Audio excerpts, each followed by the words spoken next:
Hello guys, स्वागत है आपका मेरे एक और मानवा एक्सप्लेनेशन वीडियो में। ज्यादा टाइम न लेते हुए चलिए शुरू करते हैं। अगर आपको मानवा पसंद है तो लाइक करें, सब्सक्राइब करें और बेल आइकन जरूर दबाएं। मॉल के एक सार्वजनिक बाथरूम के बारे में यह मशहूर है कि वह शापित है और वहां एक महिला भूत का वास है। ताज्जुब की बात यह है कि उस भूत को आज तक किसी ने नहीं देखा।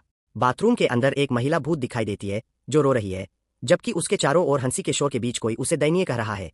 तभी वहां दो घोस्ट डिपार्टमेंट मैनेजर पहुंचते हैं। बिल्ली के मुखौटे जैसा दिखने वाला मैनेजर गुस्से में काम पर ध्यान देने की बात करता है, जबकि भेड़िए के मुखौटे वाला मैनेजर उस भूत पर हंस रहा होता है।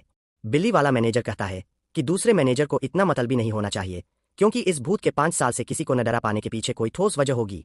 यह सुनकर वह खुद भी अपनी हंसी नहीं रोक पाता। भेड़िया मैनेजर उस भूत का मजाक उड़ाते हुए कहता है कि उसने आज तक इतना शर्मनाक भूत नहीं देखा। अचानक माहौल गंभीर हो जाता है और अंधेरे में एक विशाल डरावनी आंख चमकती है। वह आंख उस भूत को डराते हुए पूछती है कि क्या उसे प्रेरित करने के लिए उसके पुराने दुखों की याद दिलानी पड़ेगी। इसके बाद वह महिला भूत गले में लोहे की भारी जंजीरों से जकड़ी हुई दिखाई देती है। उसे आदेश दिया जाता है कि वह इसी तरह इस बाथरूम से बंधी रहेगी और इन 4 दीवारों को कभी छोड़कर नहीं जा पाएगी। उस महिला भूत की स्थिति और भी दयनीय हो जाती है। वह लोहे की भारी जंजीरों में जकड़ी हुई है और उसे एक कठोर चेतावनी दी जाती है कि जब तक वह यहाँ आने वाले इंसानों को डराने में सफल नहीं होती, वह इस कैद से आजाद नहीं हो पाएगी। भेड़िया मैनेजर एक कुटिल मुस्कान के साथ इस बात की पुष्टि करता है कि भूतों के लिए नियम बड़े सख्त है। वे एक जगह से दूसरी जगह तभी जा सकते हैं जब वे पर्याप्त इंसानों के मन में खौफ पैदा कर सकें। बिल्ली वाला मैनेजर कागजों को देखते हुए बड़े ही ठंडे और बेपरवाह अंदाज में कहता है कि यह काम इस भूत के बस की बात नहीं है। वह उसे सीधे शब्दों में हार मानने की सलाह देता है और उसे अपने साथ चलने का प्रस्ताव देता है, क्योंकि उनके विभाग में कागजी काम संभालने वाले कर्मचारियों की हमेशा कमी रहती है। भेड़िया मैनेजर भी उसका मजाक उड़ाते हुए बार बार हार मान लो की रट लगाने लगता है। तभी अचानक एक जोरदार वैक की आवाज के साथ जंजीरें थरथरा उठती है। वह महिला भूत, जिसकी आंखों में अब तक सिर्फ आंसू और लाचारी थी, अचानक एक गहरे और तीव्र संकल्प से भर जाती है। उसकी गहरी काली आंखें अब और भी डरावनी और अडिग नजर आने लगती है, मानो वह किसी भी कीमत पर पीछे हटने को तैयार नहीं है। उसके चेहरे पर फैली वह खौफनाक गंभीरता और अपनी जंजीर को कसकर पकड़ने का उसका तरीका साफ बयां करता है कि वह झुकने के बजाय लड़ना पसंद करेगी। उसकी इस जिद और जुनून को देखकर दोनों मैनेजरों के चेहरे के हाव भाव बदल जाते हैं। वे उसकी आंखों में छिपी उस अटूट लगन को समझ जाते हैं। भेड़िया मैनेजर एक गहरी मुस्कान के साथ कहता है, यह अपने लक्ष्य के प्रति बहुत ज्यादा समर्पित है।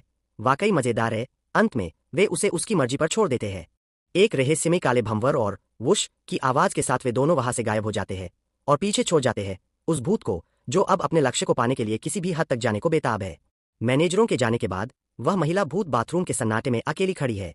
उसका चेहरा लाल और आंखें बड़ी बड़ी है, जो उसकी गहरी व्याकुलता और बेचैनी को दर्शाती है। वह अपने हाथों को हवा में अधर में लटकाए हुए है, मानो वह अपनी अगली चाल तय करने की कोशिश कर रही हो।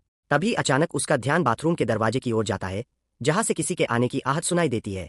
वह बड़ी उत्सुकता और तीव्रता के साथ दरवाजे की झिरी से बाहर झांकने लगती है। उसकी आंखों में एक अजीब सी चमक है, एक ऐसी चमक जो डराने की भूख और अपनी आजादी पाने की तड़प को बयां करती है। दरवाजे के पार उसे मॉल का एक गलियारा दिखाई देता है, जहां एक कैफे जैसा स्थान नजर आ रहा है। तभी उसकी नजर एक बोर्ड पर पड़ती है, जिस पर एक बिल्ली का चेहरा बना है और कैट कैफे लिखा हुआ है। यह देखते ही उस भूतनी की आंखों में मानो अंगारे देह उठते हैं। उसकी काली आंखों के बीच अब नारंगी और लाल रंग की लपटें दिखाई दे रही है, जो उसके जुनून और बदले हुए इरादों का साफ संकेत है। उसके दिमाग में एक ही लक्ष्य घूम रहा है, बिल्लियों से भरा वह कैफे। वह खुद को बिल्लियों के बीच बैठे हुए और उनके साथ खेलते हुए कल्पना करती है, जहां वह खुश नजर आ रही है। एक स्पष्ट संदेश उभरता है, कैट कैफे ही असली लक्ष्य है। Good luck ghost. अब वह अपनी पूरी ताकत उस कैफे तक पहुंचने के लिए झोंक देने को तैयार है।